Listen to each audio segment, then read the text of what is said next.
Sejumlah sekolah di Kabupaten Tegal, Jawa Tengah melaksanakan simulasi kegiatan belajar mengajar KBM tatap muka di era new normal atau tatanan normal baru.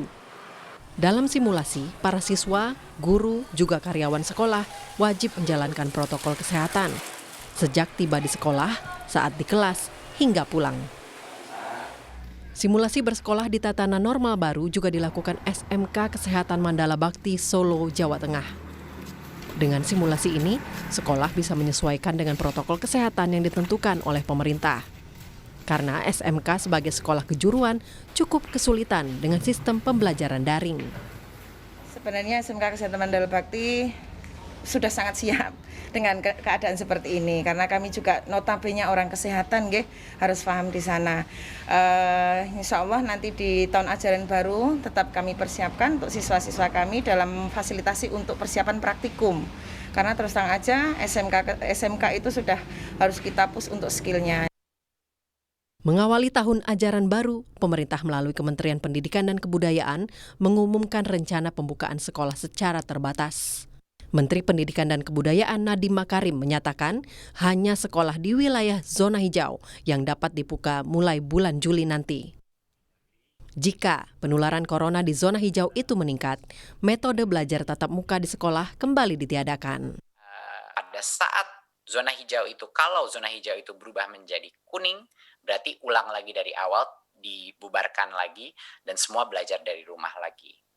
Jadinya ini akan menjadi suatu proses yang dinamis dan terus berubah. Jadi diharapkannya yang hijau masih hijau dan tidak kembali ke kuning, ya. Tetapi kalau dia kembali ke kuning, proses ini harus dimulai dari awal lagi dan tunggu hijau lagi. Dari data Kemendikbud dan BNPB, 94% sekolah dan peserta didik di Indonesia berada di zona kuning, oranye, dan merah penularan corona.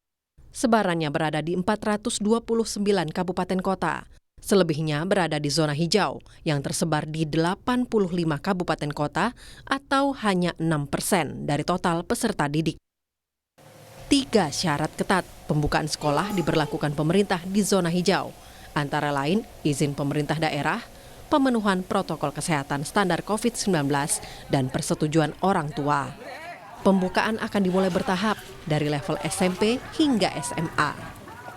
SD pada bulan ketiga, dan pendidikan anak usia dini atau PAUD di bulan kelima. Tim Liputan, Kompas TV. Mengawali tahun ajaran baru, pemerintah mengumumkan rencana pembukaan sekolah secara terbatas, yaitu sekolah secara tatap muka, namun hanya di wilayah zona hijau mulai Juli nanti. Nah, bagaimana tahapan kegiatan belajar mengajar tatap muka untuk siswa di zona hijau yang hanya 6% seperti Anda lihat tadi dari total peserta didik di Indonesia ini? Untuk membahasnya, kita sudah bergabung atau tersambung dengan Kepala Dinas Pendidikan Jawa Tengah, Pak Jumeri, juga ada Sekjen Federasi Serikat Guru Indonesia FSGI, Pak Heru Purnomo, dan Ketua Komisi 10 DPR RI, Pak Syaiful Huda. Selamat pagi Bapak-Bapak, terima kasih sudah bergabung di Sapa Indonesia Pagi. Selamat pagi. Ya, saya ke Pak Jumeri terlebih dahulu, karena saya ingin mengetahui bagaimana dari sekolah-sekolah, khususnya mungkin yang berada di Jawa Tengah. Jawa Tengah ini belum termasuk zona hijau. Mungkin ada titik-titik seperti Tegal yang memang pada saat itu cepat bertindak pada saat ada kasus corona. Tapi tampaknya masih belum bisa ya Pak Jumeri ya untuk melaksanakan sekolah secara tatap muka ya Pak Jumeri. Ya, terima kasih Mas Timothy. 35 kabupaten kota di Jawa Tengah saat ini kondisinya masih naik turun. Jika masih dinamis, belum ada yang mantap. Dan kami Dinas Pendidikan mempersiapkan segala kemungkinan yang akan kami tempuh untuk bisa melayani masyarakat pada tahun pelajaran baru nanti. Kami sudah mempersiapkan protokol pembukaan sekolah mengikuti panduan dari kementerian. Kemudian juga mempersiapkan guru-guru kami untuk kemungkinan masih PJJ pada tahun pelajaran baru nanti. Karena situasinya masih belum memungkinkan untuk bisa membuka sekolah. Oke, jadi bisa ditegaskan walaupun ada kabupaten kota yang masuk zona hijau, seluruh Jawa Tengah saat ini belum bisa bersiap untuk belajar mengajar tatap muka ya Pak Jumeri? Kami sudah melakukan simulasi, sudah melakukan praktek-praktek kecil di sekolah-sekolah untuk bisa mempersiapkan diri. Tetapi pembukaan sekolah dalam bentuk tatap muka di tahun pelajaran baru nanti mengikuti dinamika penyebaran COVID di Jawa Tengah. Kami akan terus berkoordinasi dengan gugus tugas COVID provinsi dan kabupaten kota untuk memastikan keselamatan anak-anak kita dan gurunya serta keluarganya. Oke, saya mau ke Pak Syaiful Huda. Pak Syaiful, kalau Anda melihat apa yang sudah diatur oleh pemerintah dan ini sebenarnya sudah sangat dinanti-nantikan oleh orang tua, murid, tentu saja memasuki tahun ajaran baru. Tapi sorotan dari komisi Anda sendiri terkait dengan pemberlakuan atau keputusan dari pemerintah ini bagaimana? Ya, ini memang harus diakui bahwa kita dalam suasana darurat ya, atau Ya. dalam suasana sulit. Karena itu kita mohon pengertian dari seluruh stakeholder pendidikan, baik orang tua, siswa, guru, dan sekolah. Kami di Komisi 10 memang pada posisi baru merekomendasikan yang zona hijau yang baru boleh melaksanakan sekolah dengan tatap muka. Itu saja harus dipersiapkan protokol kesehatan yang harus dipenuhi oleh pihak sekolah.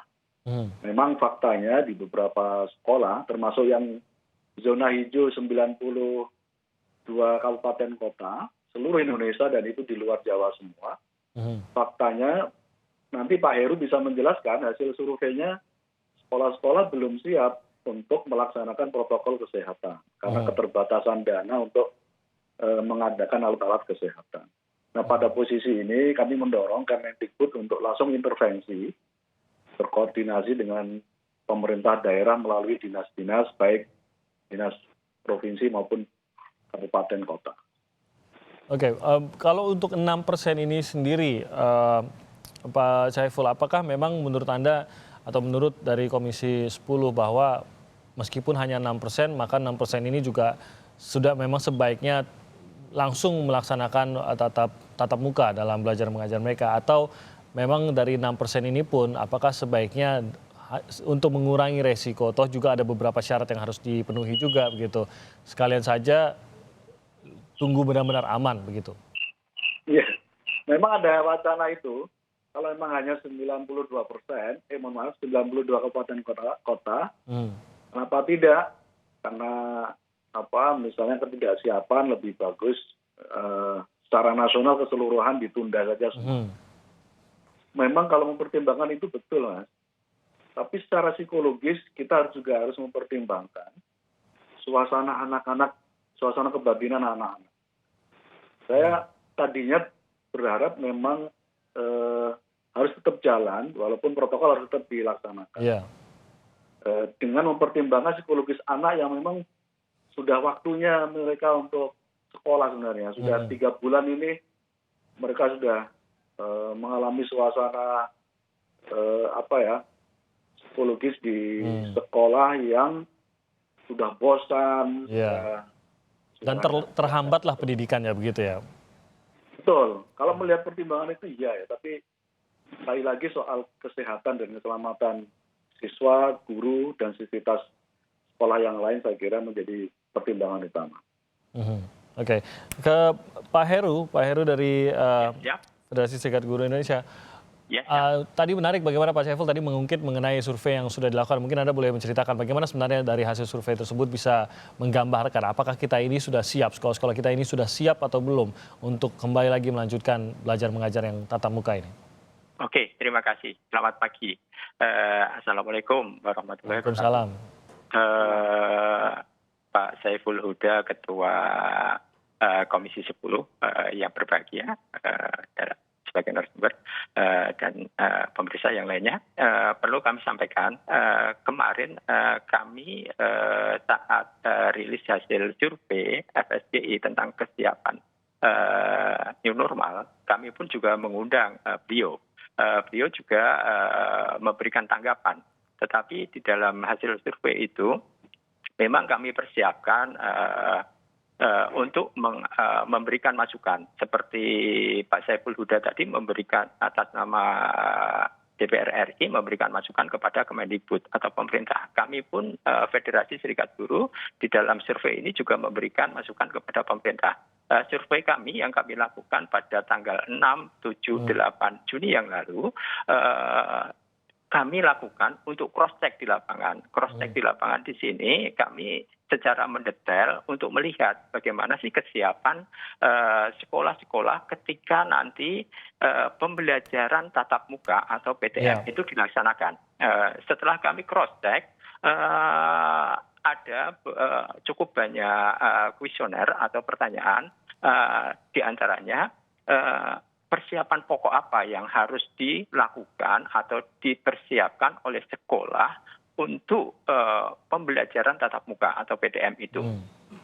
Kami melihat dengan adanya pertanyaan tersebut, responden yang jumlahnya 1.656 yang tersebar di 34 provinsi, 245 kabupaten kota itu memberikan respon bahwa kebutuhan pokok yang harus disiapkan pertama adalah protokol kesehatan. Itu angkanya 80%.